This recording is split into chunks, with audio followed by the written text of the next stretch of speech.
Selamat pagi, salam sejahtera bagi kita semua. Pada hari ini, Rabu, 16 Oktober 2024, kita akan mengikuti Studium Generale bersama External Affairs and Regulatory Director PT Mayora Indah Tbk, Bapak Johan Mulyawan. Dengan topik Limitless Education, membangun brand loyalty yang kuat, kisah sukses dari PT Mayora. Acara hari ini akan diawali dengan menyanyikan lagu kebangsaan Indonesia Raya. Hadirin dimohon berdiri.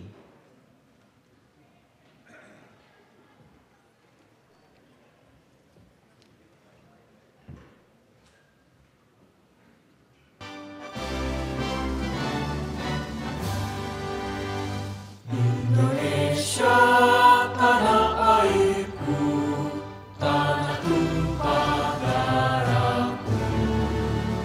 Di sanalah aku berdiri, jadi pandu ibuku.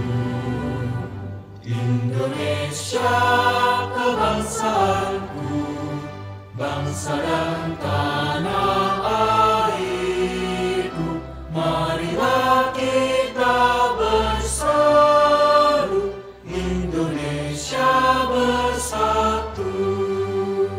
Hiduplah tanahku, hiduplah negeriku, bangsaku, rakyatku semuanya. Bangunlah badannya untuk Indonesia Raya. Indonesia Raya, merdeka, merdeka, tanahku, negeriku yang ku cinta. Indonesia Raya, merdeka, merdeka, hiduplah Indonesia Raya. Indonesia Raya, merdeka, merdeka, tanahku, negeriku yang ku cinta. Indonesia Raya, merdeka, merdeka, hiduplah Indonesia Raya. Hadirin disilakan duduk kembali.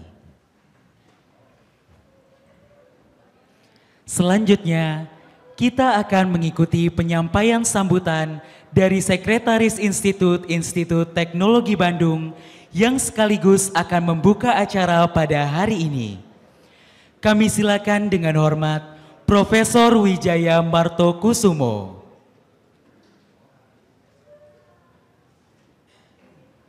Selamat pagi, Assalamualaikum warahmatullahi wabarakatuh. Apa kabar para mahasiswa semuanya? Baik ya, sehat ya? Oke, baik. Ya, sekali lagi ya, salam sehat, salam sejahtera buat kita semua, para mahasiswa yang hadir di Aula Barat, maupun rekan-rekan mahasiswa yang menyimak dari ITB Kampus Jatinangor maupun ITB Kampus Cirebon ya.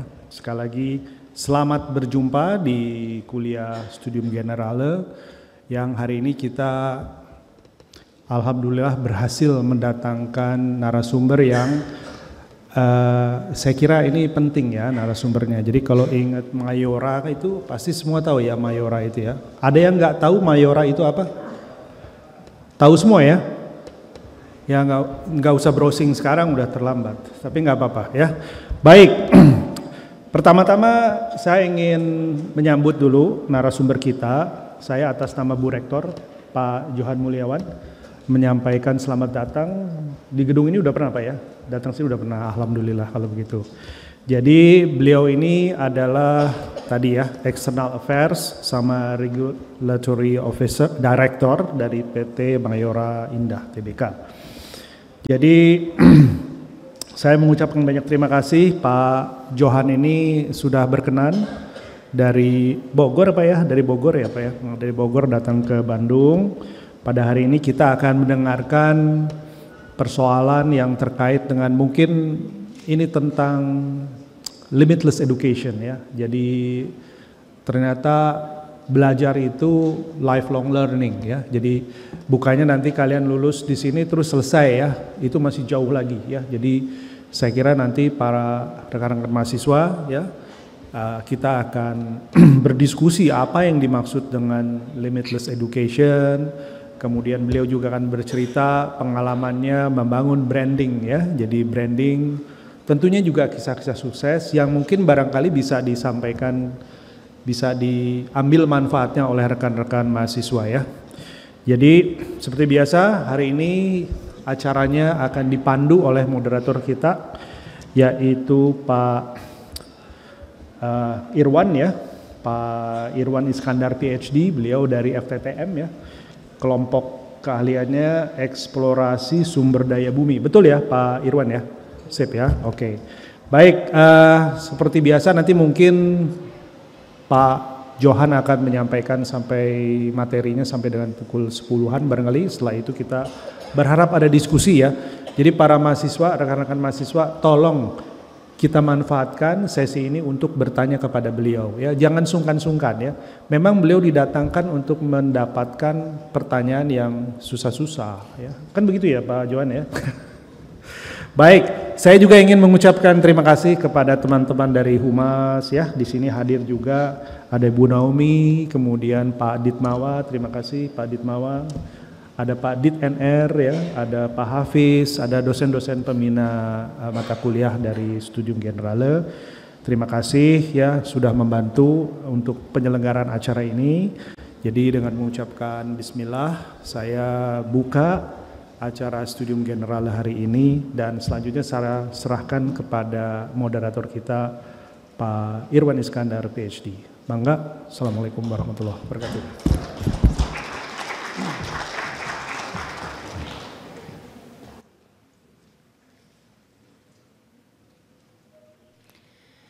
Hadirin yang kami hormati, kita akan memasuki acara utama pada hari ini, yaitu Studium Generale yang akan dipandu oleh moderator, yaitu Bapak Irwan Iskandar STMT PhD. Beliau adalah dosen di Fakultas Teknik Pertambangan dan Perminyakan ITB dengan kelompok keahlian eksplorasi sumber daya bumi. Kepada Bapak Irwan Iskandar PhD, kami silakan. Bismillahirrahmanirrahim. Assalamualaikum warahmatullahi wabarakatuh. Ya, selamat pagi. Ya, di sini Pak Wijaya mewakili pimpinan ITB, Bu Rektor, ya sebagai Sekretaris Institut, dan Bu Naomi, Pak Ridwan, Pak Pras, rekan-rekan dosen, ya, dan juga tentunya saya harus menyambut ini. Ini rekan saya, senior saya, guru saya, guru kehidupan ya, Pak Johan Mulyawan yang hari ini berkenan untuk memberi materi di kuliah Studium Generale ITB ya di 16 Oktober hari Rabu. Tapi sebelum mulai ya, izin Pak Johan, saya diminta untuk membacakan CV singkat nih. Ya, ini Pak Johan sebenarnya meminta saya ini karena dia balas dendam. Ya, jadi balas dendam pada saat saya jorokin atau nyuntrengkeun Pak Johan di ITB Kampus Jakarta. Selanjutnya Pak Johan balas dendam meminta saya suruh jadi moderatornya. Ya, punten ya Pak Johan nih terlalu nih. Ya, mudah-mudahan saya dapat beng-beng. Yes, izin saya membacakan sekilas riwayat hidup. Nih Pak Johan ya putra Bogor nih, orang Bogor ya. Jadi asli Sunda juga sebenarnya. Ya Bogor, ya 7 Januari 1961, latar belakang teknik sipil ya di Universitas Atmajaya Jogja dan juga mengambil MBA ya di PPM dan sekarang menjabat sebagai Direktur Hubungan Eksternal dan Regulasi di Mayora. Tapi kalau lihat track recordnya ini berlembar-lembar, 15 halaman, ini saya bacain repot, nanti jadi baca CV-nya aja nggak selesai-selesai ya.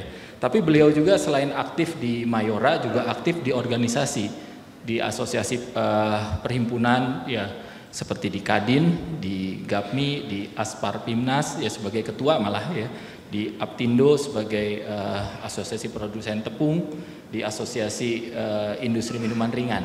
Dan juga beliau ya mungkin kita beri plus juga sebagai anggota Dewan Sumber Daya Air Nasional. Kita beri plus Pak. Ya. Jadi itu yang ngurusin air kita nih Pak Johan, ya ketuanya kalau nggak salah Pak Luhut Binsar Panjaitan ya. Gitu. Ya mungkin karena ya targetnya Pak Johan ingin dipancing pertanyaan sebanyak-banyaknya, jadi saya tidak bacakan lengkap, saya langsung panggil saja Pak Johan untuk berkenan ke depan menemani saya.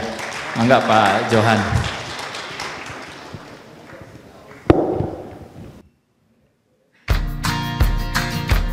Making people happy, putting that smile on their face, that is what drives us. Starting out in 1948 by baking its first biscuits out of a home kitchen, the growing popularity of its biscuits and the faith shown by the people encouraged Mayora to formally establish itself in 1977. And today, Mayora is a global company, and the brand's presence is in more than 100 countries around the world.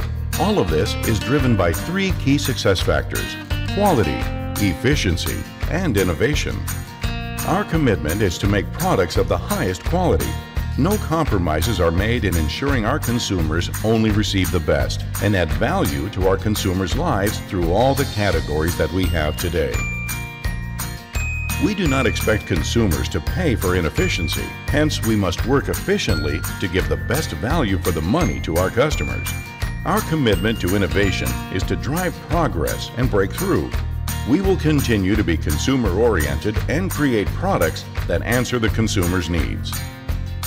These three key success factors make Mayora Brands stand as a cherished leader in their category and loved by millions of people around the world. We are committed to bring a positive impact.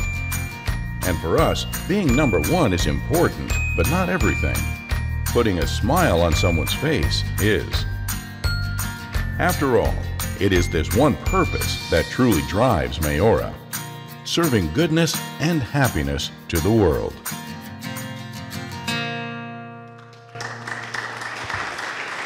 Ya, video singkat yang luar biasa dan mengingatkan ternyata saya adalah generasi yang tumbuh bersama Mayora.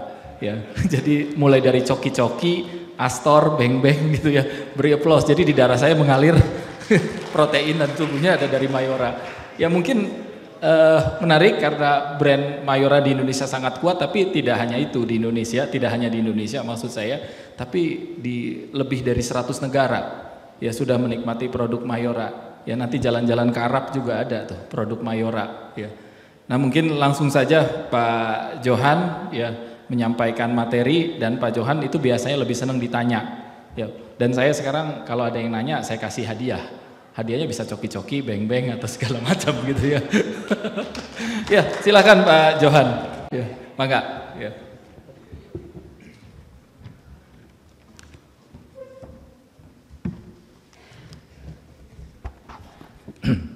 Selamat pagi semuanya, Bapak Ibu sekalian, rekan-rekan, adik-adik mahasiswa. Ini selalu nih saya sama Pak Irwan nih balas-balesan. Ntar saya balas Pak, bentar lagi. Jadi pertama-tama izin selamat pagi, Assalamualaikum warahmatullahi wabarakatuh. Salam sehat, salam sejahtera untuk kita semua. Jadi pertama-tama Prof.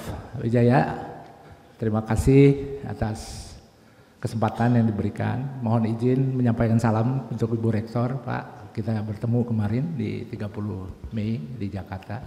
Terima kasih Bu Naomi. Bu Naomi ini yang memaksa atau meminta saya untuk datang ke Bandung. Terima kasih Bu. Kemudian tentu sahabat saya Pak Irwan. Yang tadi dibilang saya guru padahal dianya yang mentor saya. Nanti saya cerita. Pak Ridwan, nuhun Pak Ridwan, dan para dosen pemangku. Wali kelas ya, wali kelas ya, ketua kelas ya, para dosen, selamat pagi Pak. Tentu Bapak Ibu, adik-adik sekalian ya, terima kasih. Lebih dari 40 tahun yang lalu nih Pak Wijaya, saya berusaha untuk masuk ITB. Lebih dari 40 tahun lalu bersama teman-teman di SMA Bogor. Tujuannya karena rencananya mau ke teknik sipil. Tujuannya ITB. 40 tahun yang lalu tidak berhasil.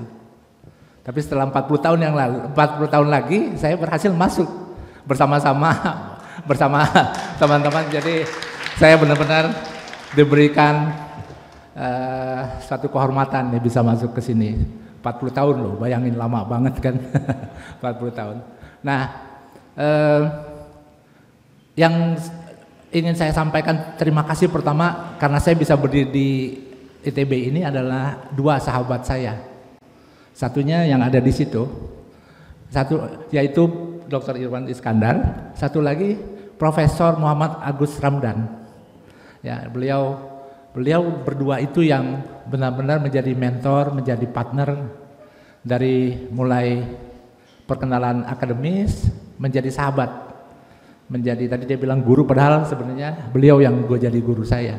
Jadi pengenalan kami dengan beliau itu dimulai pada saat kami mencari solusi dalam rangka bagaimana kita memberikan atau masukan kepada pemerintah atau meyakinkan bahwa sumber air yang kita punya di pabrik kita itu berkelanjutan, berkesinambungan dan dijamin bahwa kesediaan airnya tidak habis.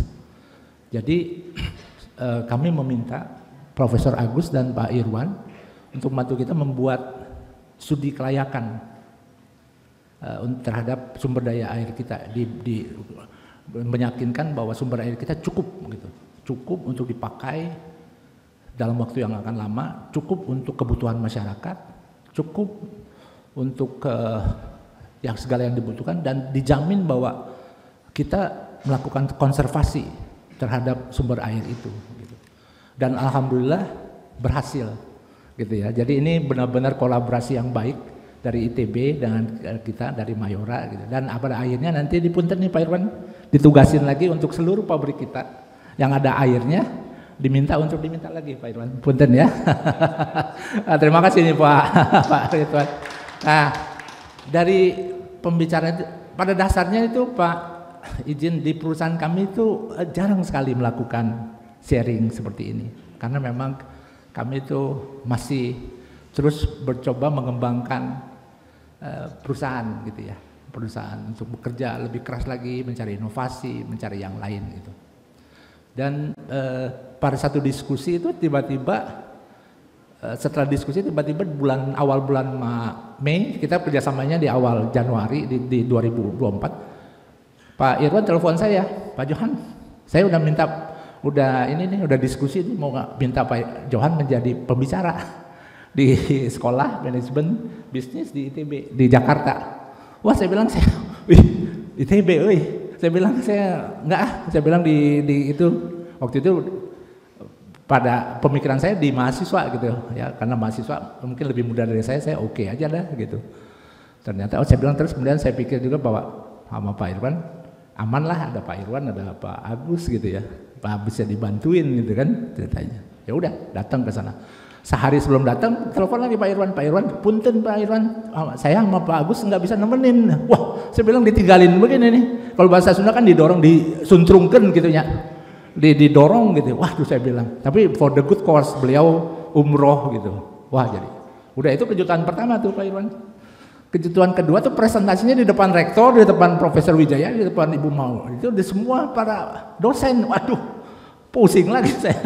Waduh, mudah-mudahan. Tetapi pada dasarnya yang kita sampaikan adalah keadaan real gitu ya.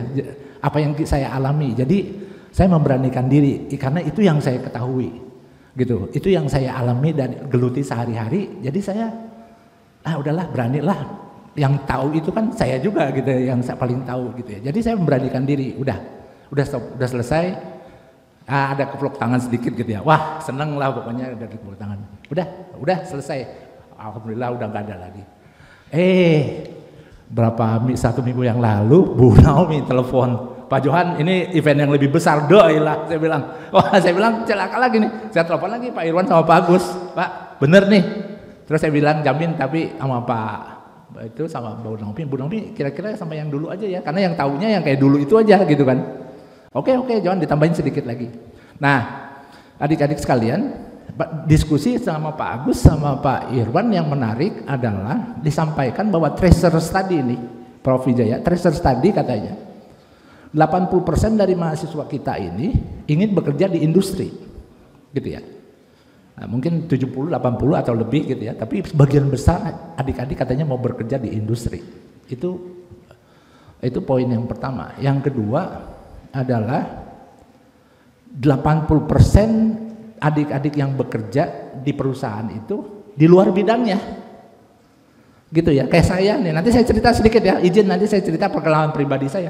Tadi waktu makan bakso sama Prof. Wijaya juga disampaikan, Pak Johan tolong ceritain ya bagaimana itunya yang dipentingkan oleh adik-adik mahasiswa. Nanti saya akan cerita. Jadi terus udah gitu 80% tidak dalam bidangnya gitu. Kemudian banyak juga yang so-so gitu ya. Biasa aja destaknya, tapi ada juga yang sangat luar biasa gitu.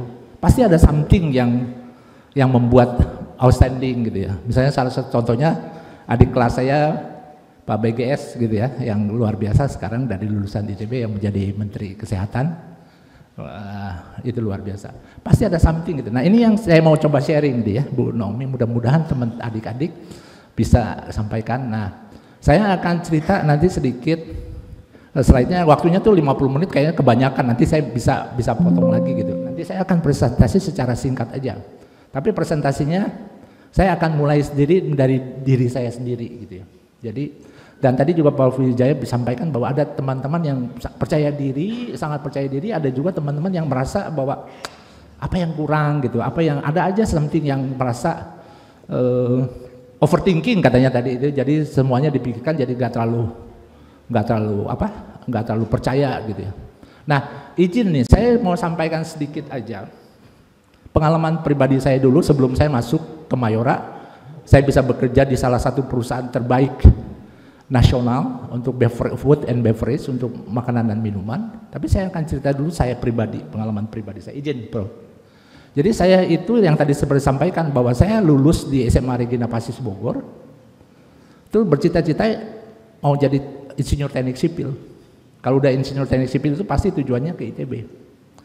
Kemudian parahyangan kalau di Bandung, karena Bandung selalu menjadi favorit gitu ya. Ya, alhamdulillah tidak diterima, nggak bisa keterima.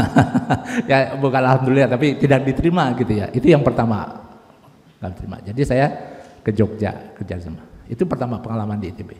Kemudian yang kedua, pada saat saya ingin bekerja setelah lulus, saya bersaing lagi dengan teman-teman orang-orang ITB di perusahaan, kalau nggak salah Ekonit tuh di Jakarta untuk konstruksi. Saya nggak diterima, teman-teman dari ITB yang diterima waktu itu. Jadi waktu itu saya pikir, aduh ada yang something gitu ya. Oh kalau gitu saya mungkin disarankan dari wawancaranya, mungkin kamu mesti ada yang plusnya deh, plusnya. Akhirnya saya bilang plusnya apa ya, kebanyakan. Oh ada beasiswa dari PPM. Di mana kita nggak usah bayar dulu, kita ngutang lah ceritanya. Kita ngutang di sana 12 bulan, 10 bulan kita ngutang. Setelah ngutang, dicariin kerjaannya kan enak, udah boleh ngutang, dicariin kerjaannya. Setelah itu perusahaan yang bayarin utangnya. Ya. Masuk, susah juga lah masuk, tapi masuk saya. Dan ketemu lagi banyak teman-teman dari ITB di sana. Jadi sama-sama. Tapi di situ udah lain levelnya, bahwa saya juga udah punya confidence lah. Wah kita sama-sama nih dari ITB juga kita bisa masuk gitu. Itu. Jadi saya di teknik sipil, di manajemen, tapi setelah itu saya berkarir di salah satu perusahaan fotografi, di sales and marketing. Jadi di luar tuh bidangnya, gitu. Setelah bekerja sebagai sales and marketing, saya ditugaskan di tahun 97 ke Vietnam untuk membuka pasar, membangun pabrik di Vietnam, gitu ya. Ini supaya cerita adik-adik mungkin bisa nanti tarik ya manfaatnya. Vietnam itu jadi saya mengurusin pembukaan pabrik, berdiskusi dengan government, mengurusin. Jadi di luar sekali, di luar ilmu yang saya pelajari. Udah gitu, udah selesai, saya berkesempatan ke Shanghai 1 tahun, kemudian balik lagi ke Vietnam. Kemudian saya bekerja di perusahaan Jepang di Pigeon di Singapura 1 tahun. Kemudian setelah itu saya bekerja di PT Mayora, karena PT Mayora ingin, karena saya lama di Vietnam, selama on off itu 12 tahun. Jadi PT Mayora sedang mencari kandidat untuk membantu mengembangkan pasar di Vietnam. Jadi saya masuk ke Vietnam untuk mengembangkan, untuk memasarkan. Dan setelah di Vietnam saya ditugaskan lagi untuk mengembangkan bisnis di Mayora di Myanmar, Kamboja, Laos, Myanmar, kemudian Laos, Thailand, Indochina region, gitu, 2 tahun. Setelah 2 tahun saya ditugaskan, dipindahin ke daerah Afrika, Sub-Sahara. Jadi Nigeria, Burkina Faso, Benin, kemudian ke Afrika Selatan di bawah, kemudian di Arab Saudi saya juga pegang 2 tahun. Setelah itu saya ke mana? Ditugasin lagi ke negara benua Amerika. Jadi saya ditugaskan untuk mengembangkan Amerika. Jadi mulai dari Kanada, Amerika Utara, Amerika Serikat, dan sampai ke bawah, sampai ke Amerika Latin. Saya ke Meksiko, ke Ekuador, ke Peru, ke Brasil. Saya ke sana bertemu dengan teman-teman gitu. Nah, setelah enak-enak di kerja sambil jalan-jalan, Prof, ngelihat sesuatu yang baru, saya tiba-tiba diminta oleh atasan, ya ownernya, untuk Johan bantu saya di hubungan eksternal, yang notabene-nya itu bertemu dengan pejabat kementerian dan lingkungan, pejabat kementerian dan lembaga, dan kemudian asosiasi. Maka tadi yang dibicarakan Pak Irwan itu adalah CV saya, karena saya diminta untuk bekerja di asosiasi air minum, di asosiasi tepung, di asosiasi kopi, di Kadin, di Dewan Air, gitu. Jadi saya di industri makanan dan minuman itu ya kira-kira. Nah, setelah itu sampailah akhirnya pertemuan saya dengan Pak Irwan. Jadi gitu ya cerita pengalaman. Saya cerita ini nanti kita untuk encourage diskusi ke adik-adik ya. Kenapa kok saya bisa begitu, dan yang paling penting kan pada akhirnya saya bisa bekerja dan bisa berkontribusi di PT Mayora Indah nih, yang nanti saya akan cerita. PT Mayora Indah adalah kita baru juga makin terbuka pada saat respon dari Bu Naomi dan teman-teman Prof. Jarib mengundang kami lagi ke sini, bahwa tentunya mengapresiasi apa yang sudah Mayora lakukan gitu ya. Dan ini yang saya mau sharing ke adik-adik. Jadi Mayora adalah satu perusahaan makanan dan minuman yang saat ini menjadi kebanggaan dari Indonesia.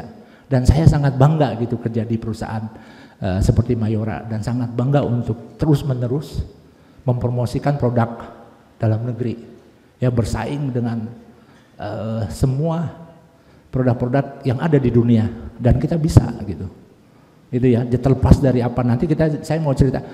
Jadi nanti punten mungkin slide-nya ada 280 atau berapa gitu ya, 2000-an gitu ya. Jadi saya skip aja biar cepat gitu. Jadi nanti saya akan ceritain sedikit mengenai Mayora ya Pak Iwan ya, punten ya. Jadi nanti saya sampaikan, dan sekilas aja nanti by the end of the day kita akan diskusi. Ya, silakan. Nah, ini saya cerita mengenai. Jadi PT Mayora tadi di video kan sebenarnya dibangun perusahaannya sendiri itu dibangun di tahun 40-an, tapi berdirinya yang resmi itu di tahun 1977 ya.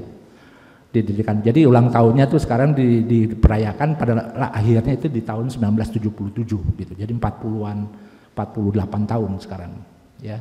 Nah, yang paling menarik adalah pada saat usianya ke 5 tahun itu sudah berpikir untuk ekspansi ke luar negeri gitu. Jadi di situ memang visi ownernya itu memang sudah sama gitu, bahwa di Indonesia sama luar negeri itu harus dijadikan sama pasarnya gitu. Jadi tidak ada perbandingan bahwa luar negeri itu lebih hebat atau apa. Itu mereka udah ekspansi gitu ya. Nah, setelah itu di tahun 90 kita go public. Jadi kita sekarang perusahaan public. Dan di 2012 kita sudah masuk ke Middle East gitu ya. Nah, sesuai visi misinya tuh yang dibawa, bahwa kita mau menjadi perusahaan makanan dan minuman yang terpercaya, terkenal, dan memimpin lah di setiap kategori yang kita itu kira-kira singkatnya gitu ya. Nah, ini yang tadi disampaikan oleh Pak Irwan, Prof. itu. Ini nih teman adik-adik sekalian mungkin semua udah pernah lihat ya. Ini adalah sebagian dari brand kita ya. Ada Beng Beng, ada Bami Mewah, ada Ali Mineral, ada Roma, ada super bubur, ada coki-coki gitu ya. Pasti mudah-mudahan ada yang pernah coba ya. Ya, lanjut. Nah, yang sekarang situasinya bahwa omset grupnya kita hampir 50 triliun rupiah. Ya, 50 triliun. Pertumbuhannya per tahun tuh di atas 2 digit ya. Rata-rata 19% gitu. Nah, yang sangat tadi saya bilang membanggakan adalah 50% dari produk kita itu diekspor, Prof. Diekspor. Dan ekspornya bukan ekspor barang mentah loh, kita ekspornya tuh finish good loh. Nah, finish good yang nilai tambahnya semua ada di Indonesia, gitu. Dan kita sudah ekspor ke lebih dari 100 negara. Jadi kita bisa masuk ke semua negara yang ada dalam penjualan gitu. Ya, jadi nanti kita sharing nanti mengenai yang lain mengenai brand-brand yang memimpin di dunia. Kita ada 29 pabrik and counting, mungkin sekarang udah 31 sampai 32 pabrik ya. Karyawan juga and counting sekarang sudah lebih dari 60.000, Prof. 60.000. Kemudian kita malah menjadi ekspat di luar negeri ya, bukan kita nggak ada ekspat di sini, tapi kita menjadi ekspat di kita bekerja sama juga dengan para petani kopi, kakao, dan singkong, dan lainnya itu sekitar 70.000. Dan kita sudah mengekspor lebih dari 300.000 kontainer ke seluruh dunia. Silakan Mas. Nah, mendingan saya turun kali ya. Tapi nggak ada ini. Jadi sedikit ya teman-teman yang tadi saya bilang bahwa visi misinya menjadi produk-produk yang terkenal dan memimpin sudah terjadi gitu.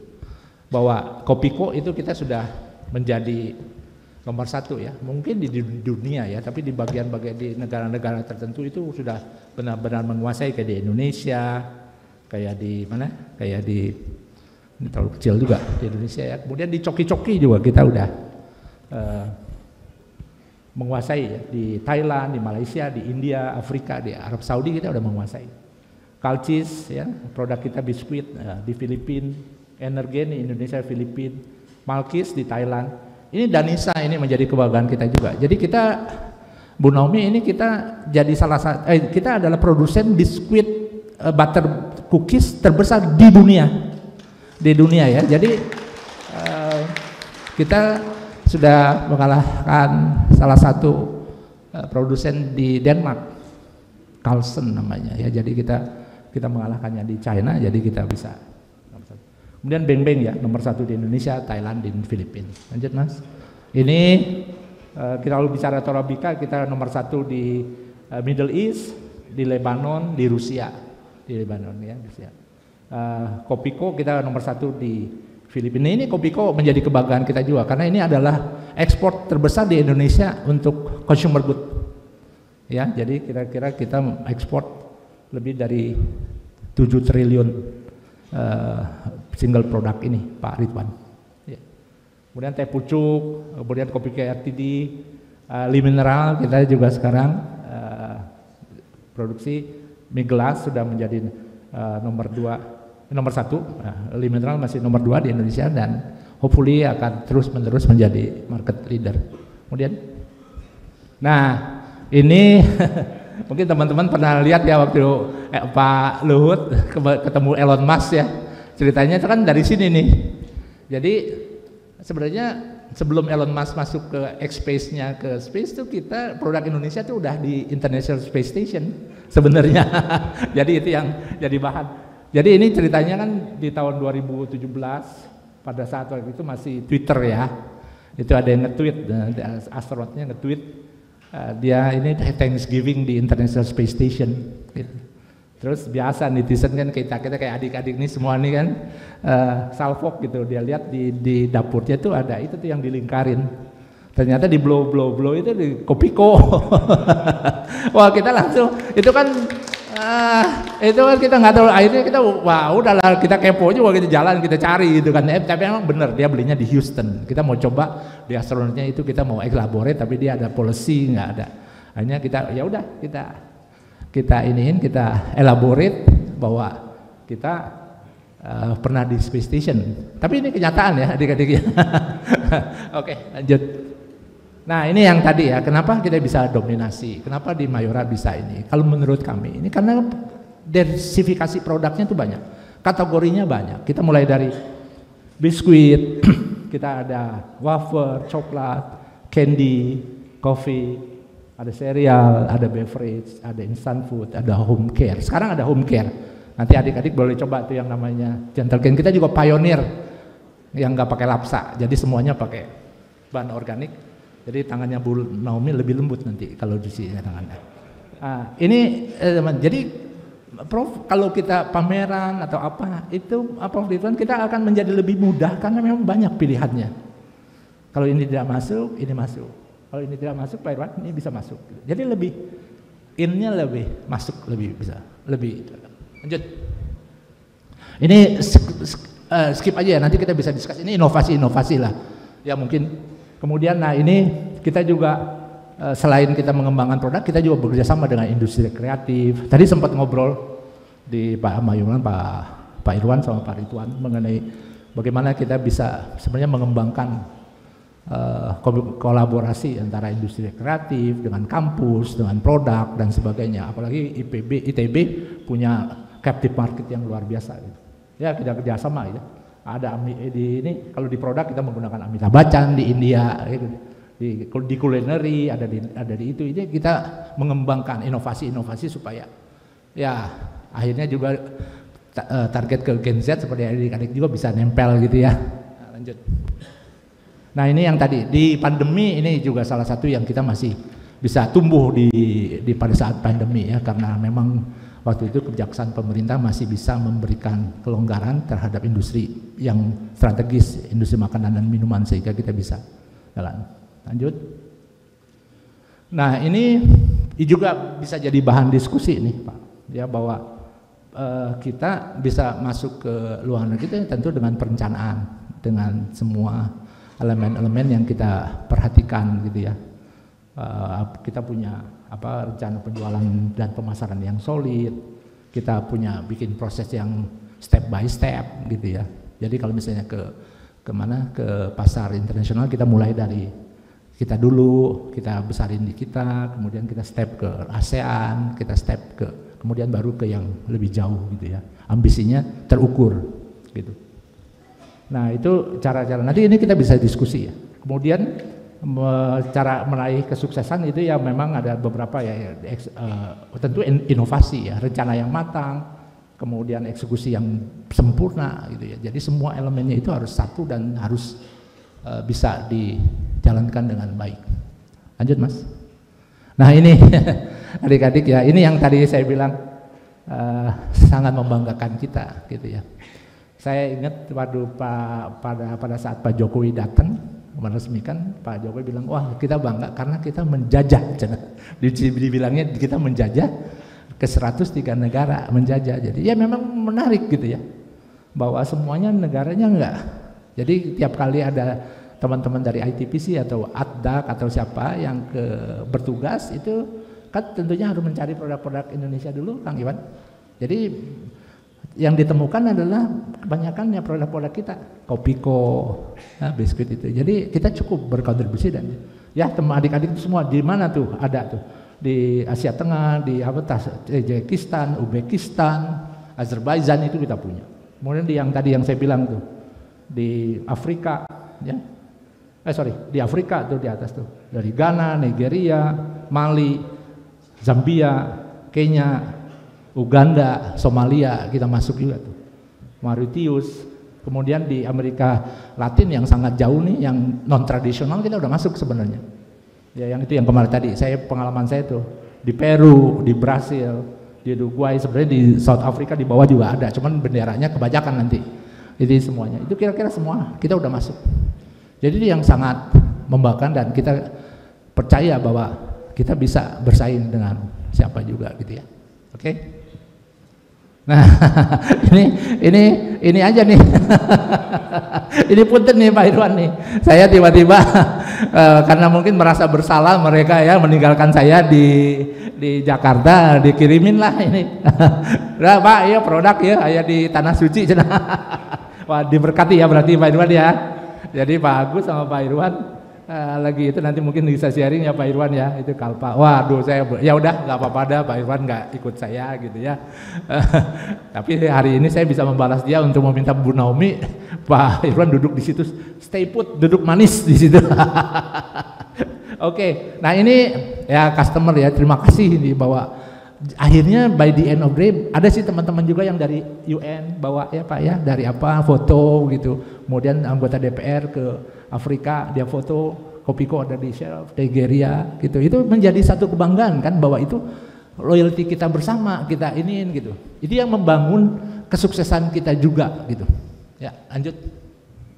Nah tentu ya kesuksesan kita itu juga didukung oleh ini sekilas aja ya dari ini yang Pak Jokowi itu meresmikan itu waktu itu di tahun itu ke 250.000 kontainer dari BPOM di Pasuruan, kita ekspor ke waktu itu ke Filipina dan Malaysia air mineral kita, kemudian Menteri Perdagangan mampir lihat, kemudian kita kerja mineral bekerja sama, kemudian sebenarnya ada nanti kerjasama di ITB belum diupdate, nanti kita akan kerjasama di ITB, kemudian Pak Agus ya ini perindustrian. Nah itu tadi itu yang Elon Musk sama Pak Luhut tuh yang jadi viral kemarin dulu itu.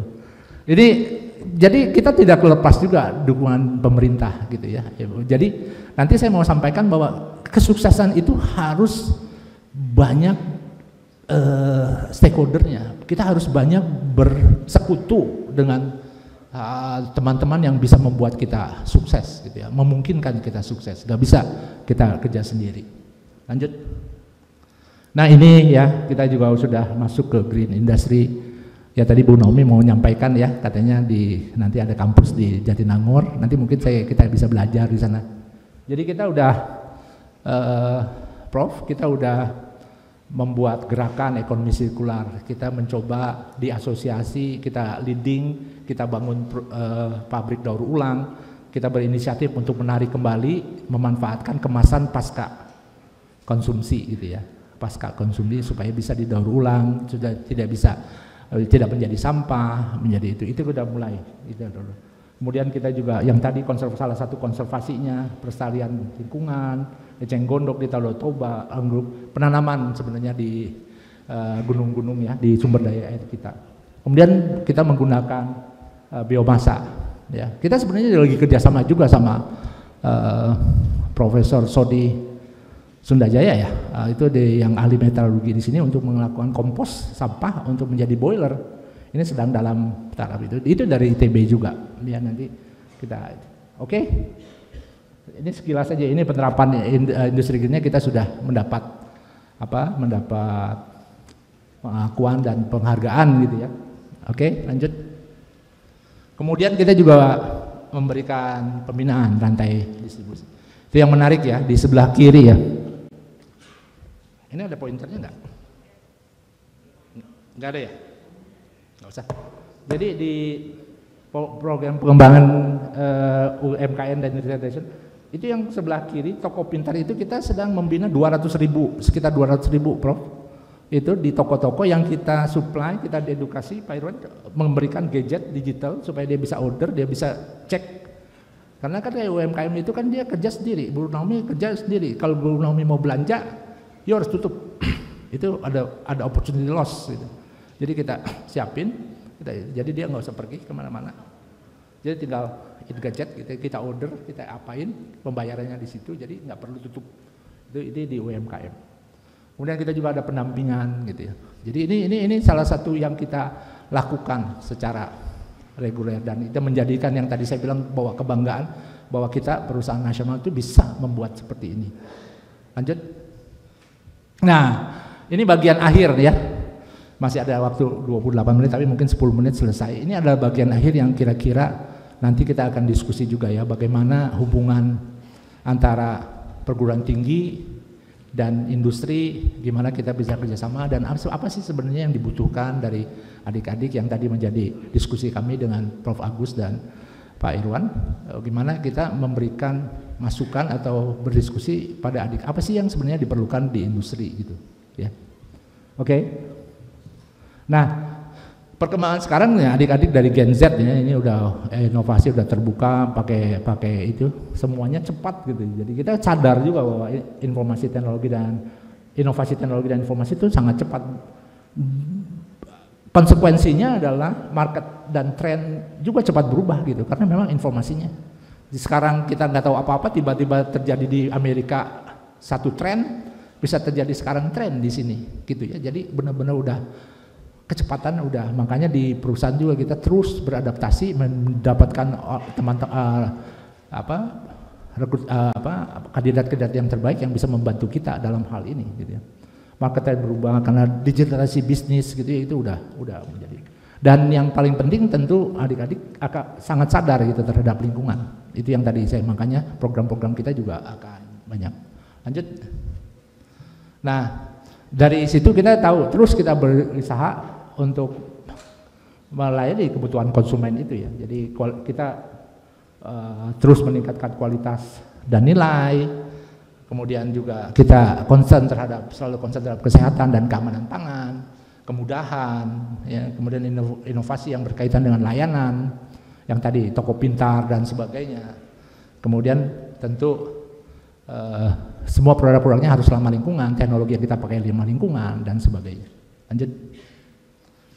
Nah, ya kenyataannya sekarang kita Mayora berhasil gitu ya di dalam perkembangan yang itu kita masih bisa memasarkan di 100 negara. Artinya kita masih bisa cope ya, masih bisa deal sama perkembangan itu. Yang tentunya by the end of the day kita terus harus berhadapan dengan perkembangan itu. Ya, ini sekilas. Kemudian yang paling penting yang saya mau sampaikan adalah inovasi terhadap produk yang selalu kita jalankan. Tadi saya cerita sama Pak Irwan, kadang-kadang saya sendiri tiba-tiba tahu ada produk baru, Prof, dari TikTok. Ini deh, oh ini produk baru dari kita ya, saya malah belum tahu gitu ya. Ini seperti itu tuh yang terjadi. Lanjut. Nah, ini sebenarnya yang kemarin saya presentasi ya Bu Naomi, izin saya sampaikan lagi bahwa ini dari sisi perusahaan dan perguruan tinggi, kalau menurut saya saat ini sekarang adalah saat yang sangat tepat dan paling bagus gitu ya untuk berkolaborasi gitu. Kita percaya sih sebenarnya bahwa semua kemampuan dan teknologi serta pengetahuan itu ada di kampus, Pak. Gitu, ada di kampus. Tapi masalahnya nggak ada di kampus ya. Kalau di bisnis masalahnya ada di bisnis. Ada di bisnis, ada masalah yang kompleks, masalah yang cepat, solusi yang shortcut dan apanya yang diperlukan itu adanya di bisnis gitu. Jadi harus ada perpaduan antara perguruan tinggi dan industri. Ini yang nanti kita diskusi ya, bagaimana adik-adik yang mau bekerja di industri itu bagaimana bisa beradaptasi dari apa yang sudah diterima di perguruan tinggi masuk gitu ya. Jadi nah salah satu kerjasama saya sama Pak Irwan ini di sini nih ya gitu. Riset kita minta bantuan Pak Irwan. Kemudian kita ini yang sudah terjadi, kemudian kita rekrut juga, ada magang, ada apa, nanti kita dengan senang hati Bu Naomi, mari magang, mari belajar sama-sama, nanti kita akan juga mengirimkan teman-teman ke ITB untuk bervalidasi. Ya, kemudian ini nanti singkat aja, kita biar lihat aja di sini Pak Irwan, nanti kita bisa diskusi ya. Jadi gitu, kolaborasi sisi perusahaan dan perguruan tinggi seperti ini ya, kita sudah mulai gitu. Lanjut. Nah, komitmen yang dari kita itu selalu ya kolaborasi dalam hal R&D, pengembangan sumber daya manusia, pengenalan produk, kemudian pengembangan multidisiplin ilmu ya. Yang tadi saya sangat setuju dengan tema yang kita tuh sebenarnya kemarin Pak Irwan, limitless education gitu ya, bahwa sebenarnya pembelajaran itu tanpa batas, tanpa kendala gitu ya, optimalist pribadi. Kita bisa belajar dari manapun gitu ya, tanpa terkendala ruang, waktu dan lain sebagainya. Jadi mudah-mudahan adik-adik nanti dari sesi-sesi ini bisa kita elaborate gitu ya. Lanjut. Ini sudah ya, tadi sudah melalui ini tadi sekilas saja bisa dilihat ya, magang industri, pengembangan sumber daya perguruan tinggi ya. Kemudian lanjut. Ya tadi yang saya sampaikan tadi kecepatan saya, ini yang tadi saya bilang sebenarnya kerjasama antara perguruan tinggi dan industri itu bisa mengisi gap ya, bahwa pengetahuan yang kita kurang di perasaan dengan apa yang kita punya, masalah yang kita punya di industri kita bisa bersama dan mendapatkan solusi yang terbaik gitu ya. Baik kalau kita lihatnya sih ada hard skill, ada soft skill gitu ya. Nanti saya bicara di slide terakhir mengenai soft skill yang kita butuhkan di industri gitu ya. Oke, lanjut. Nah ini slide saya yang terakhir nih. Punten Pak Irwan, waktunya masih 20 menit tapi saya nggak bisa manfaatkan tuh semuanya. Jadi ya oke. Jadi adik-adik gini nih, tadi saya sempat sampaikan bahwa ada yang perlu semua adik-adik perhatikan ya dalam banyak hal, dalam kehidupan juga ya. Saya juga banyak belajar dari Pak Iwan, tadi dia bilang itu soft skill yang sangat kita dibutuhkan gitu ya. Tadi seperti saya sampaikan ya, kalau bekerja di industri itu by then itu masalah tuh timbul terus ya. Masalah satu, masalah dua, masalahnya kompleks banget tuh Prof ya. Entah masalah dari kekurangan bahan baku, kekurangan keperalatan yang ini, kemudian regulasi yang nggak benar gitu ya. Regulasi bukan yang nggak benar, regulasi yang sangat bertentangan dengan ini, kemudian ya, kemudian ada tiba-tiba kekurangan bahan baku, panennya hilang. Jadi dibutuhkanlah sebenarnya semua orang yang bekerja itu mempunyai pemikiran yang kreatif, inovatif, solutif gitu ya, dan bisa bekerja sama di dalam tim gitu. Manajemen waktu, berinovasi dan sebagainya. Yang menurut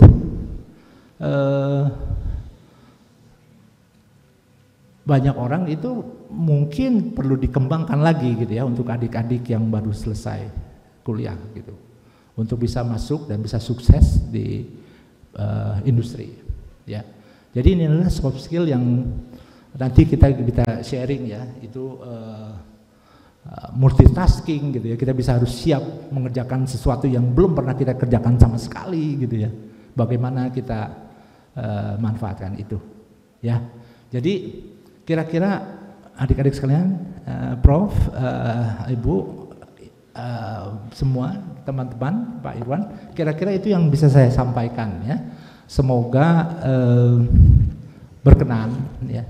Kalau kurang berkenan ya bisa disalahkan oleh ke Pak Irwan sama Pak Agus yang meminta saya untuk bertemu gitu ya. Bentar, ini bercanda. Tapi dan saya juga menyampaikan salam dan hormat juga kepada Pak Agus yang kebetulan sedang bertemu dengan Dirjen KLHK ya. Jadi demikian adik-adik sekalian, Ibu, Bapak, Prof Wijaya, demikian yang dapat saya sampaikan. Terima kasih atas perhatiannya. Wassalamualaikum warahmatullahi wabarakatuh. Waalaikumsalam warahmatullahi wabarakatuh. Coba, balik? Saya balik ya? Mau di situ juga kalau saya hukum nggak apa-apa. Ya, terima kasih presentasi yang menarik Pak Johan, dan kita sama-sama melihat bahwa perkembangan pribadi juga ya, dari tadi Pak Johan sampaikan bahwa secara background Pak Johan engineering, teknik juga, teknik sipil Pak Johan ya, tapi bisa juga bekerja di ranah disiplin yang lain, tentunya adaptif ya dan juga fleksibel. Itu salah satu soft skill yang mungkin Pak Johan juga sudah terapkan di puluhan tahun yang lalu, dan nggak kecewa Pak Johan, nggak patah hati gagal masuk teknik sipil di ITB Pak Johan ya, tetap maju gitu ya. Apalagi adik-adik di sini ITB tadi Pak Johan pas sambil nyabu tadi pagi ya sama saya nyarap bubur ya, ditemani Pak Ridwan, bahwa anak-anak ITB kan dapat privilege ya, privilege Pak ya. Kalau Pak Johan sampaikan udah dikenal bahwa pasti pinter gitu ya, lawannya udah jiper duluan gitu bahasanya, lawannya bakal jiper. Nah mungkin mulai sesi tanya jawab dan diskusi ya mengenai paparan tadi atau hal-hal lain yang mungkin adik-adik mahasiswa mau tahu ya, mau gali, mau eksplor lebih lanjut. Dan di sini saya mudah-mudahan bisa dibantu nih. Setiap penanya dikasih hadiah gitu. Itu entah itu coki-coki, kopiko, ya siapa tahu kalau minum kopi, makan kopiko bisa sampai luar angkasa ya. Ya seperti tadi. Ya silakan. Wah Pak ini dulu, Pak Wijaya dulu. Nih mangga.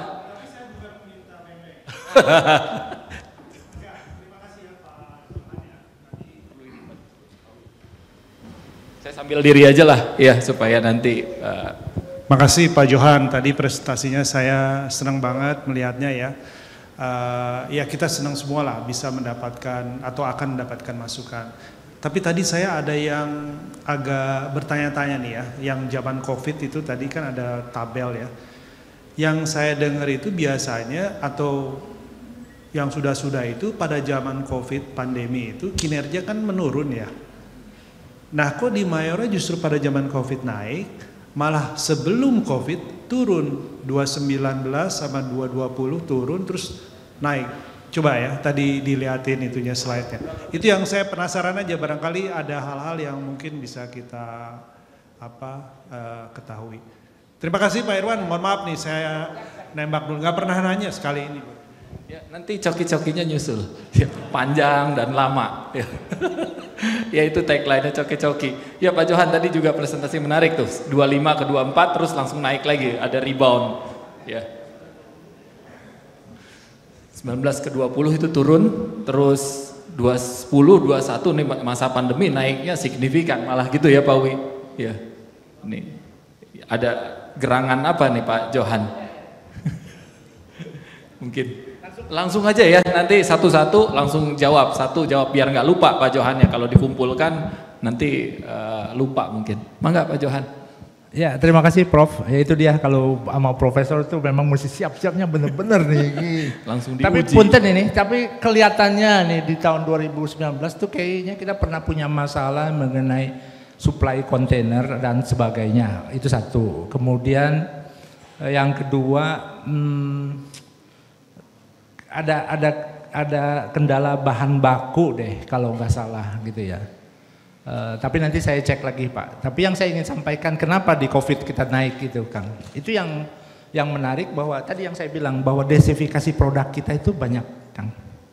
Diversifikasi. Jadi yang meningkat itu makanan-makanan atau minuman yang luar biasa. Misalnya air putih itu meningkat. Kemudian diversifikasi kita juga ekspor gitu ya, di mana di tempat-tempat lain yang sudah terbebas atau apa kita bisa masuk juga gitu, naik gitu ya.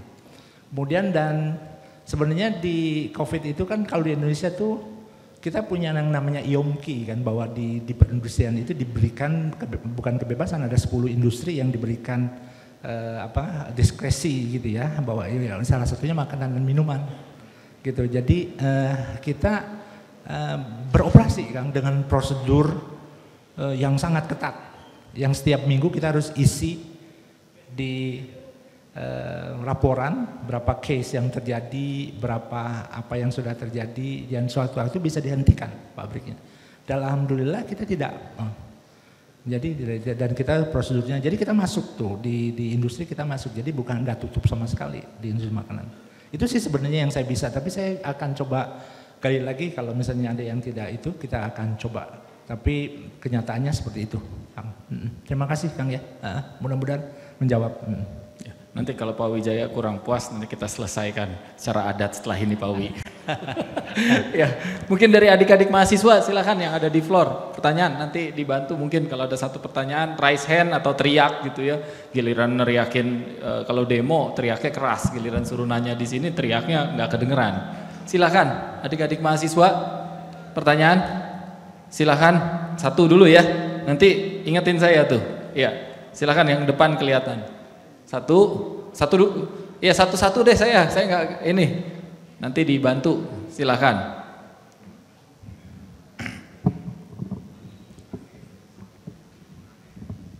Tes, oke, siap. Selamat pagi Bapak, perkenalkan saya Fatah Gifari dari mahasiswa S2 Teknik Air Tanah. Kebetulan berhubungan erat dengan produksi minuman.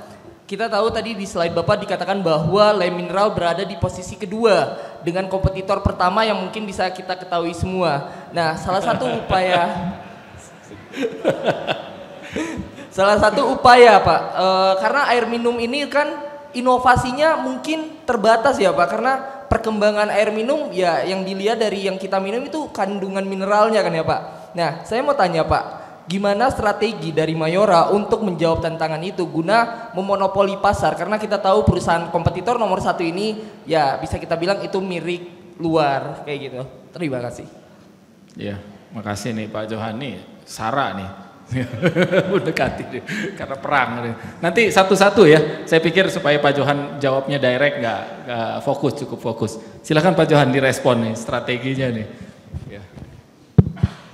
Iya. Nah, dapat tuh kan, bener kan? Dapat ya. Dapat produk, tepuk tangan dulu. Iya. Nanti di luar juga ada, tapi yang bertanya ditambah lagi. Ya terima kasih nih. Jadi saya sedikit bicara mengenai air minum. Jadi siapa namanya tadi? Fata ya. Terima kasih ya Fata ya. Jadi saya mau sampaikan nih industri air minum. Buat adik-adik semua, industri air minum itu sangat sangat luar biasa.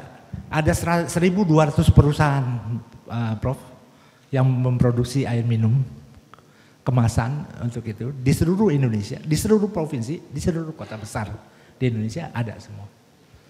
Dan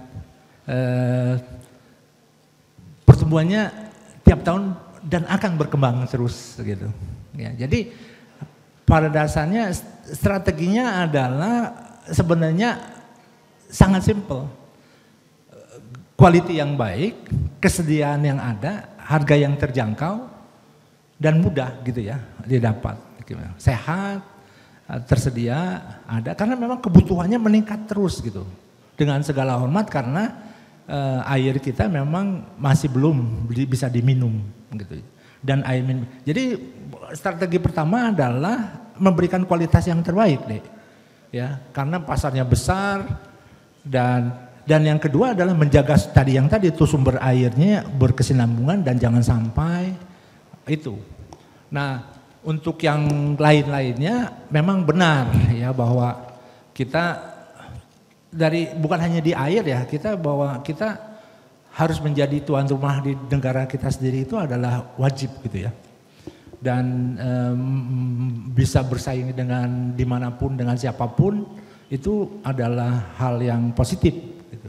Jadi jawabannya adalah sebenarnya strateginya adalah mengerti keadaan pasar. Sekarang kan keamanan ya, ketersediaan, ekonomis, dari kemudahan untuk menjangkau, kemudahan untuk delivery, kemudahan dan sebagainya itu semua kita perhatikan tuh, Dek. Semuanya ada. Jadi cepat, tanggap, kemudian kita juga memberikan support kepada misalnya teman-teman yang sedang berkesusahan, ada bencana gitu ya. Kemudian kita juga menerapkan CSR kepada teman-teman di mana pabrik kita berada, kita rapikan. Nah, tadi juga saya kan menjadi ketua salah satu asosiasi gitu ya. Jadi salah satu jadi ketua asosiasi itu saya selalu, tadi saya bilang 1.200 tuh Prof, di 1.200 itu perusahaan kecilnya 95%. Jadi di daerah-daerah itu dia penguasaan air yang notabene-nya pengambilan airnya dia mengambil air gitu ya tanpa sadar bahwa by the end of the day kalau ada terjadi penurunan air tanah atau kekurangan dari air permukaan itu akan bisa berdampak sama mereka. Jadi kita terus melakukan sosialisasi mengenai kualitas, menjaga jangan sampai ada hal-hal yang tidak diinginkan, menjaga lingkungan dan meningkatkan daya saing, teknologi ramah lingkungan, teknologi yang ramah lingkungan dan efisien dan ini, kemudian tanggung jawab sosial gitu. Nah kalau itu semua terjadi, kalau saya yakin itu bahwa persepsi masyarakat dan yang lainnya akan menjadi positif gitu ya. Dengan demikian positif itu akan demand pull gitu ya. Jadi dari tarikan dari masyarakat atau hal-hal yang melihat positifan itu juga ada gitu. Jadi seperti ini nih sekarang mudah-mudahan setelah ini adik-adik bisa minum dan bisa bangga terhadap produk kita gitu ya. Gitu kira-kira. Terima kasih ya. Ya, terima kasih Pak Johan, kita beri aplaus. Ya, saya sedikit tambahkan nih Pak Johan, ya artinya saya komentari. Jadi tadi Pak Johan sampaikan 1.200, 90% kecil. Berarti 5% kan yang relatif besar ya. Berarti ada 60 kira-kira kalau hitungan saya nggak salah. Ada 60 perusahaan. Terus saya sering ditanya nih Pak sama teman-teman yang lain yang kira-kira bidang ilmunya mirip dengan saya. Ya, saya dan Pak Agus Ramdan ya, Prof. Agus dia beliau WDA FITB dan sekarang lagi di KLHK ya, diminta masukan oleh Dirjen. Kenapa Pak Irwan sama Pak Agus bantuin Mayora? Saya jawab, saya anekdotnya, saya demi merah putih. Karena logonya Mayora kan merah sama putih gitu ya. Saya demi merah putih. Jadi maksud saya satu, bukan warnanya saja yang merah dan putih, tapi memang brand nasional ya, nasional brand.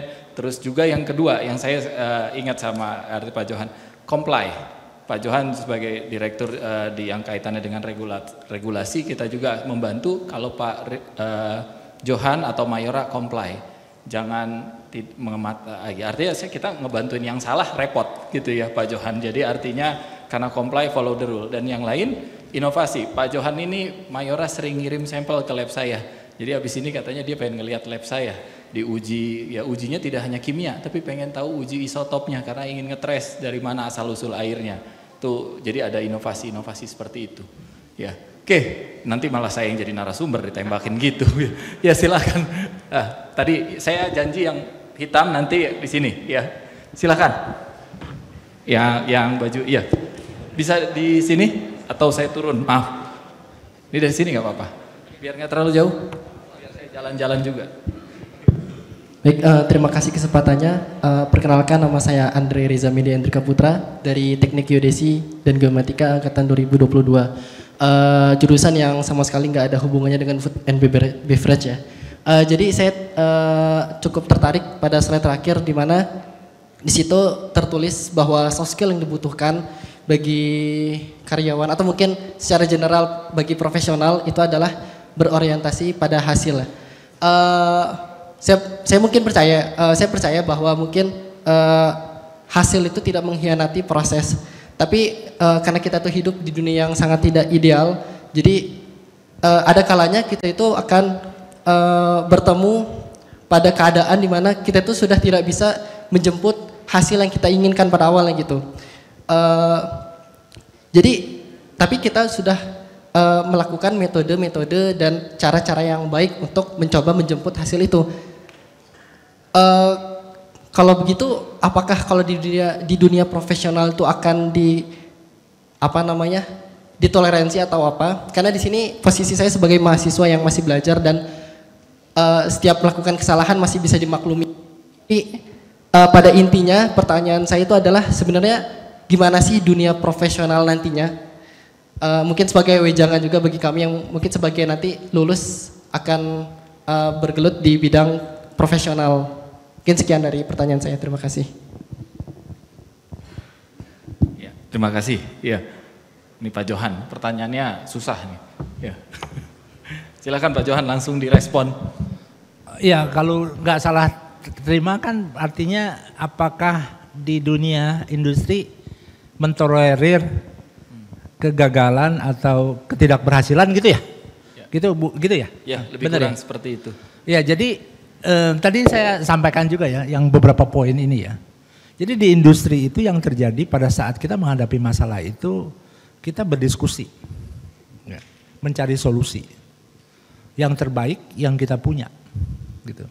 Itu komitmen, konsensus, gitu. Jadi pada saat kita lakukan itu dan tidak berhasil, itu udah yang terbaik yang kita lakukan. By the end of the day, kita udah tidak bisa apa-apa, gitu. Dan yang kita bisa lakukan adalah kita meeting lagi, kita sampaikan lagi, bicarakan lagi sampai berhasil. Gitu yang terjadi. Karena banyak faktor juga, bukan hanya yang bisa kita kontrol, tapi ada juga faktor-faktor yang tidak bisa kontrol. Misalnya perubahan tren gitu, pada timing yang tidak tepat, pada saat kita eksekusi. Itu banyak sekali. Itu yang tadi saya bilang, makanya kerjasama tim, inovasi dan sebagainya sudah harus terbentuk dari awal bahwa kita siap untuk by the end. Tapi yang penting adalah kalau menurut saya kita harus berusaha yang terbaik gitu ya, in many ways gitu. Kita bekerja sama mencari solusi dan mengeluarkan kreativitas ide kita yang bisa diterima di dalam tim gitu. Itu yang bisa saya sampaikan sih Pak Irwan. Mudah-mudahan menjawab ya, Dik. Ya. Itu kira-kira ya jawabannya, ada kuncinya sebenarnya nih di soft skill ini ya. Ya mudah-mudahan mahasiswa ITB ataupun Anda setelah lulus siap berani belajar dan salah selagi masih bisa ditolerir ya. Jadi bukan kesalahan yang akibatnya attitude atau etika, ya kita berinovasi ada kegagalan ya kan gitu. Inovasi mungkin 90% gagal gitu Pak. Ya, saya tambahkan sedikit aja. Ya. Di Mayora sih kita nggak ada istilah gagal ya. Kita nggak ada istilah belum berhasil, gagal itu nggak ada. Belum berhasil ya, tapi gagal nggak ada gitu. Ya, terima kasih. Ya, belum berhasil nomor 1, jadi nomor 2 nanti sebentar lagi nomor 1 katanya. Ya, kasih, itu kira-kira mungkin tadi pertanyaan ketiga, silahkan. Ya. Ya, terima kasih atas kesempatannya. Perkenalkan saya Bram Christopher, Magister Perencanaan Wilayah dan Kota S2. Jadi terkait Mayora ini yang saya tertarik sebagai seorang perencana kota itu justru terkait pasar di Afrika Pak. Jadi pasar di Afrika ini saya lihat juga dari mie instan ya, ada mie instan itu khususnya di Nigeria dan Ghana, saking ngetopnya mereka mengklaim itu produk negaranya gitu. Jadi yang saya bayangkan kan kalau di riset saya itu di bagian perencanaan wilayah dan kota, kita masih blank nih terkait Afrika. Ingatnya padang sabana, singa segala macam, tapi sebenarnya populasi dan karakteristik konsumen di sana seperti apa sih Pak sehingga produk-produk kita itu gampang masuk dan beradaptasi dengan konsumen di sana. Terima kasih Pak. Iya, penjelasannya menarik nih. Jadi memang kalau di Afrika yang terbesar itu di Nigeria sebenarnya. Yang kita sebagai contoh Nigeria aja ya. Yang menarik di Nigeria tuh, Prof, kalau kita makan Malkis satu itu yang ke family pack itu 150 gram, kita paling 2-3 gitu. Mereka sekali makan semua. Satu. Jadi makanya ada yang jumbo ya, mie instan jumbo itu kalau kita satu, dia 2 langsung gitu. Gitu.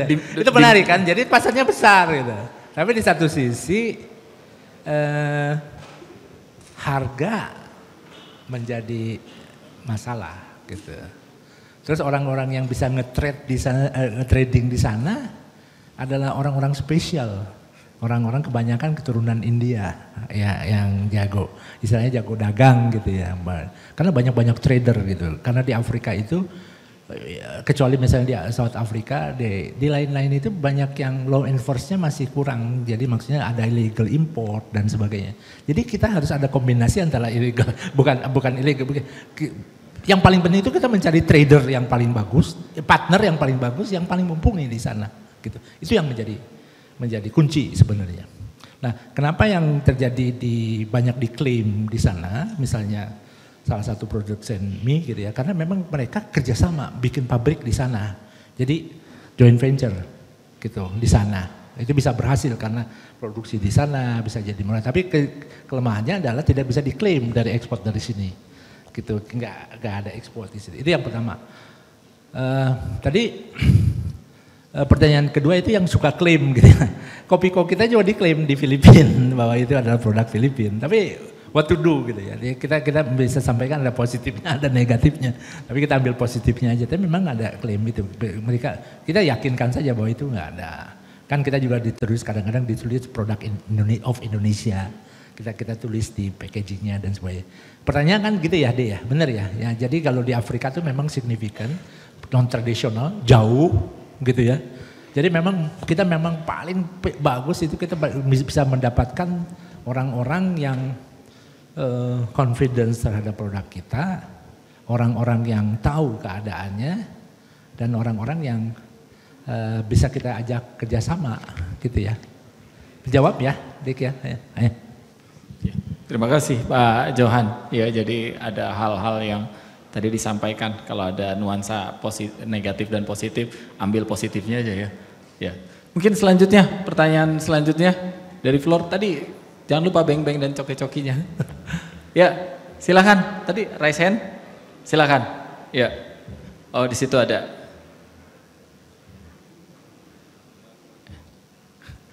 Susah lewatnya kalau nggak saya yang ke situ.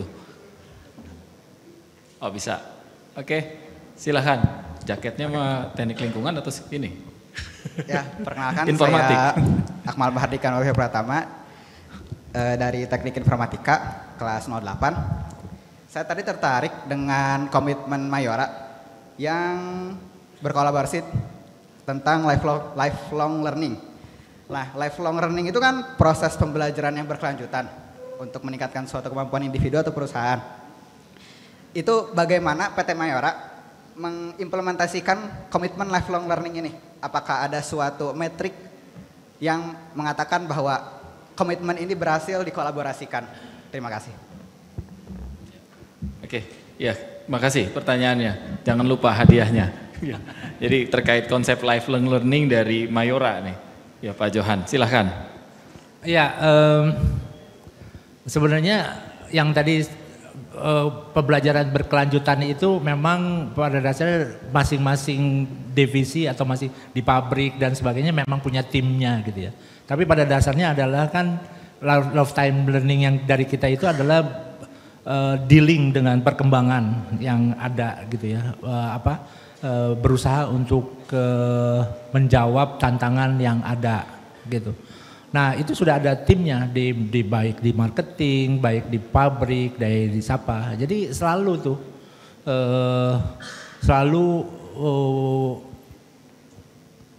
tiap regular ada meeting tuh ke sana, ada case-nya apa, masalahnya apa, how to do, apakah kita perlu expert gitu, apakah kita perlu pembelajaran gitu ya. Misalnya salah satu contohnya kemarin kita mau coba untuk meminta yang sekarang menjadi Dirjen Pak Hoki, itu ITB juga kalau nggak salah Pak Hoki, bahwa kan misalnya sekarang sosmed gitu ya, antara TikTok, ada Facebook, ada X, ada Twitter dan sebagainya, itu kan beda-beda tuh Bu Naomi ya. Nah, saya juga tadi bilang sama Bu Naomi bahwa treatmentnya berbeda-beda begitu. Itu yang kita. Nah itu juga salah satu hal yang kita pelajari dan kita minta teman-teman. Jadi jawabannya adalah yes, kita ada punya gitu, dan itu menjadi sekarang udah menjadi proses yang udah menjadi default gitu, udah menjadi hal yang menjadi bahan yang didiskusikan setiap hari gitu. Itu sih yang kira-kira bisa pertanyaan begitu ya Pak Irwan, bisa menjawab pertanyaan itu atau ada yang perlu dijawab lagi? Ya saya kira jawabannya sudah terarah ke arah sana ya, dan mungkin saya sedikit tambahkan Pak Johan izin dan adik-adik. Jadi konsep life learning atau continuing education atau pendidikan yang berkelanjutan ya, ITB sendiri berusaha menjawab tantangan itu, dan ITB menyadari bahwa pendidikan dalam ranah pendidikan yang ada degree S1, S2, S3 itu hanya beberapa bagian kecil bentuk pendidikan yang ada degree-nya. Tapi ada pendidikan yang lain yang tidak ada degree-nya. Ya, tadi kalau lihat CV dari Pak Johan, sebenarnya Pak Johan di berapa puluh tahun yang lalu sudah ikut satu pendidikan yang non degree. Ya, di PPM ya saat itu. Dia tidak butuh degree, tapi butuh opportunity, butuh knowledge.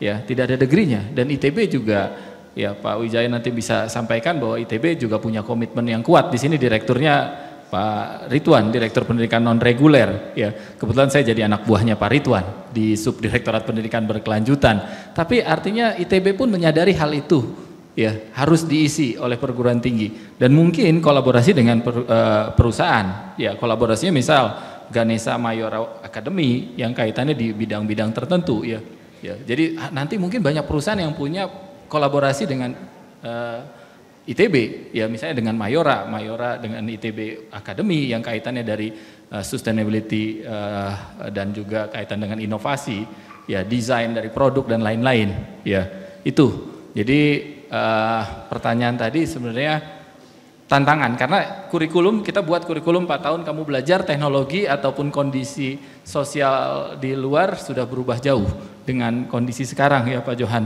Zaman dulu mungkin perubahan itu ada tapi lebih lambat, sekarang perubahan itu jauh lebih cepat tentunya. Oke, kalau dari lihat timekeeper saya masih ada waktu, mungkin 2 pertanyaan singkat, silakan. Ya, 1. Ya. Oh ini ada nih, oh ya saya berikan kesempatan dulu yang di online. Ya, nanti 1 lagi silakan yang di online. Dari Maria Alfa Raniadita, MBA ITB, Pak Johan, saya memperhatikan Mayora sudah mulai promosi brand-brand di drakor. Oh, ini penggemar drakor nih, ketahuan nih kayak istri saya. Ya, apakah itu efektif? Nah itu pertanyaannya langsung nih. Oh iya, saya bawa sih contohnya, saya bawa nih punten nih yang di Drakor nih produknya. Nah ini produk yang dipakai di Drakor nih. BTS atau apa saya nggak tahu ya. Drakor tuh siapa aja yang mainnya? Nggak kenal. Lee Min Ho gitu nggak ngerti saya. Ini ya, yang di Drakor. Drakor apa tuh? Kopiko ya? Ini ya kalau nggak salah yang banyak dilihat di Drakor ya, teman-teman ya. Ya, efektif sekali di Drakor itu.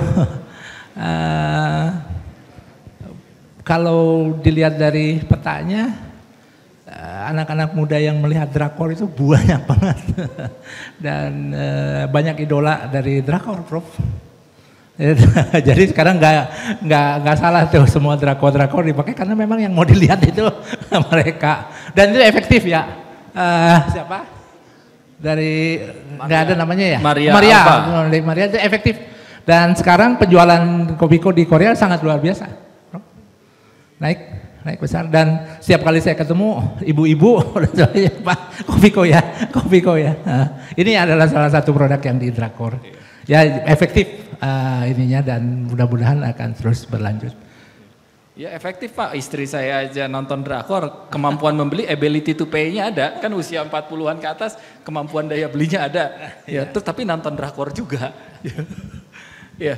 Nah yang kedua di YouTube dari Romadona Ervida, ya mahasiswa teknik kelautan, bagaimana cara Mayora bisa selalu sukses menggeser kompetitor dari top of mind customer di Red Ocean Market.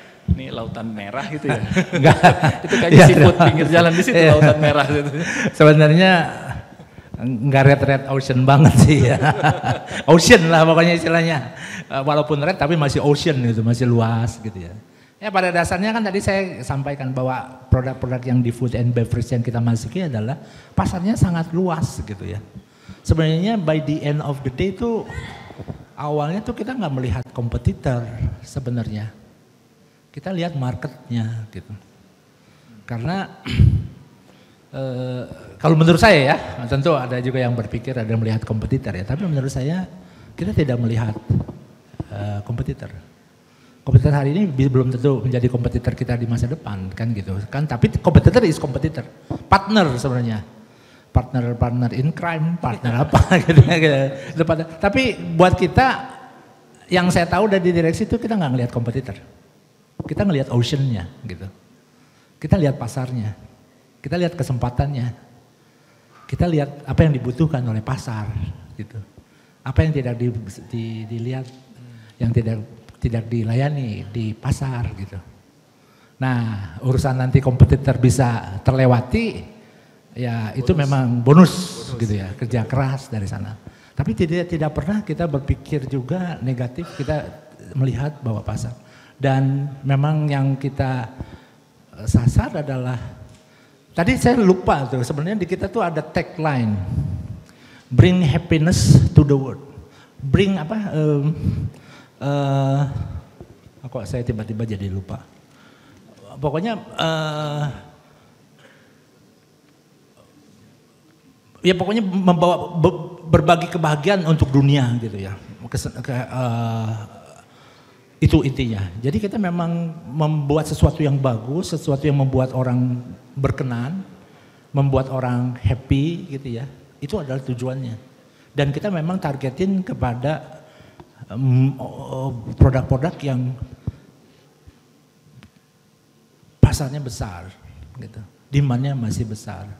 Yang dibutuhkan oleh masyarakat. Kira-kira gitu sih, Dek. Siapa? Romadona. Pak Romadona ya, jadi dan selalu menggeser kompetitor ya, kalau menurut saya ya itu inovasi juga ya diperlukan, inovasi, kreativitas, team player, itu yang tadi saya bilang itu, di soft skillnya itu semua kita, alhamdulillah kita ada tuh Pak Irwan.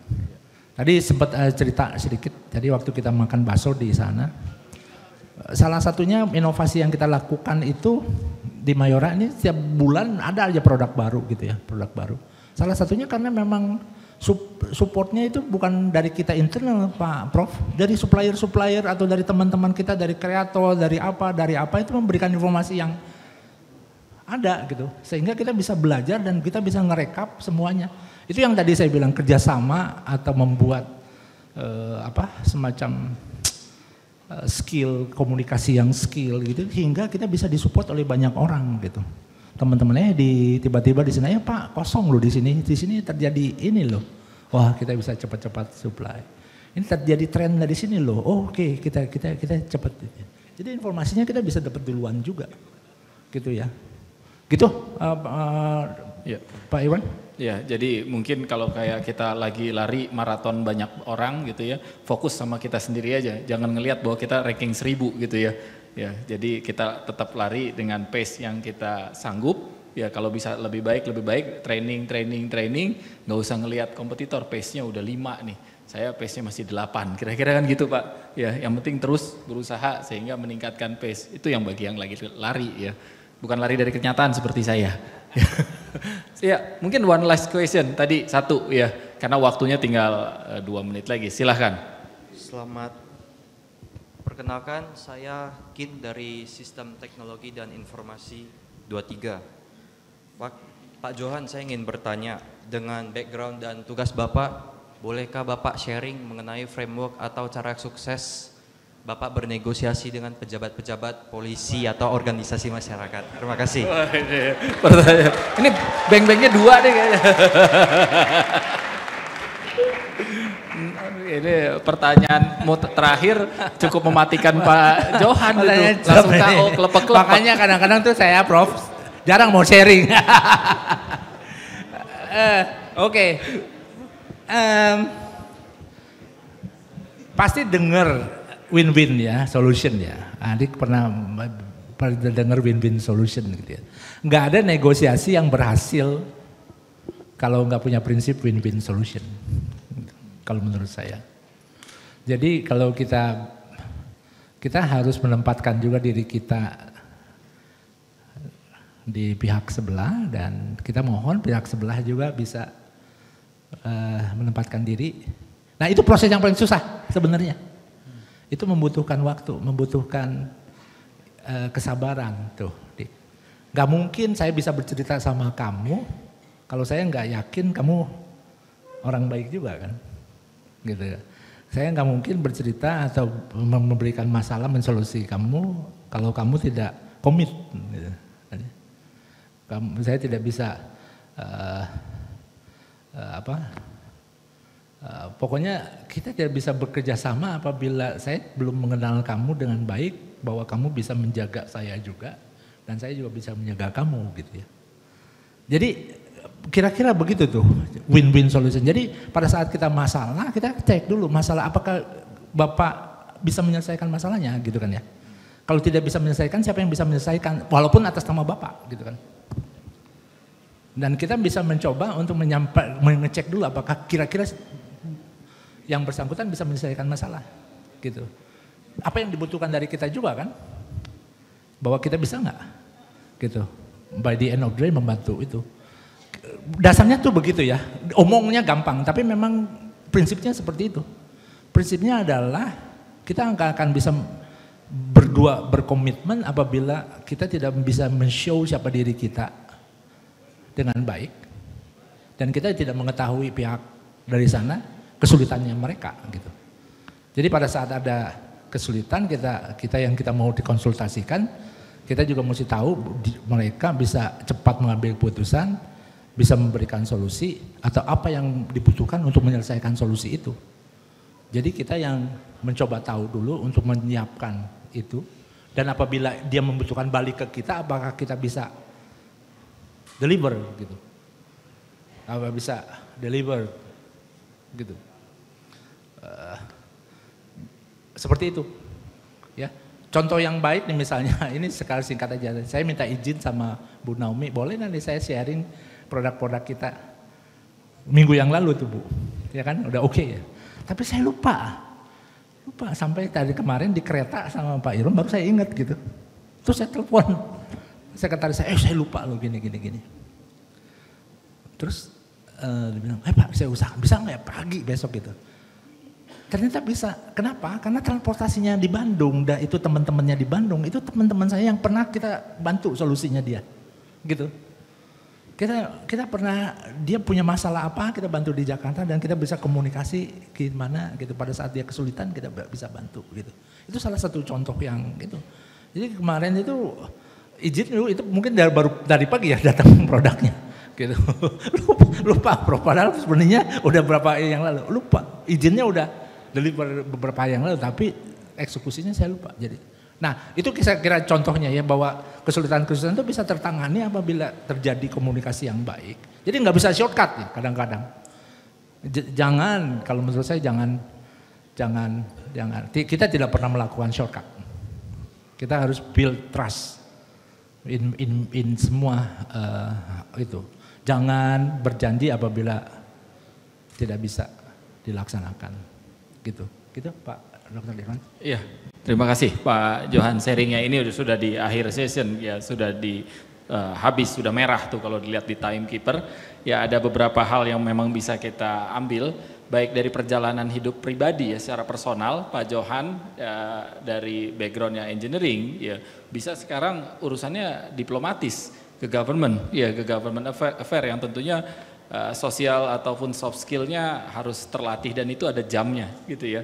Ya jadi kalaupun punya ide against dengan seseorang ya belajarlah jadi atau kita agak memberontak tapi yang diplomatis gitu ya, diplomatic rebellion gitu ya kira-kira ya, pemberontak tapi yang diplomatis sehingga ide kita akhirnya bisa masuk, nggak usah ngotot gitu ya, kita masuk ya. Sama kalau kita mau ngajukan feasibility study ke government ya, kita coba main dengan government, apa yang pemahaman government seperti apa, kita coba berikan. Ya, dari sisi perusahaan Mayora punya komitmen yang kuat, luar biasa, perjalanannya tentunya cukup panjang sehingga mencapai milestone sejauh ini, sampai luar angkasa. Ya saya nggak tahu kalau di akhirat, ya. Jadi di dunia tuh sudah sampai luar angkasa sudah, nggak tahu kalau di akhirat ya, karena nggak ada yang pernah pergi ke sana ya. Kalau ke outer space sudah ada ya. Jadi itu ya menarik. Sekali lagi kita berikan aplaus ke Pak Johan dan Mayora. Ya, terima kasih Pak Johan. Saya kembalikan ke MC. Mantap Pak Johan. Kepada Bapak Johan Mulyawan, kami mohon untuk tetap di tempat. Selanjutnya, Sekretaris Institut Teknologi Bandung akan memberikan piagam penghargaan kepada Bapak Johan Mulyawan. Kepada Profesor Wijaya Marto Kusumo, kami silakan.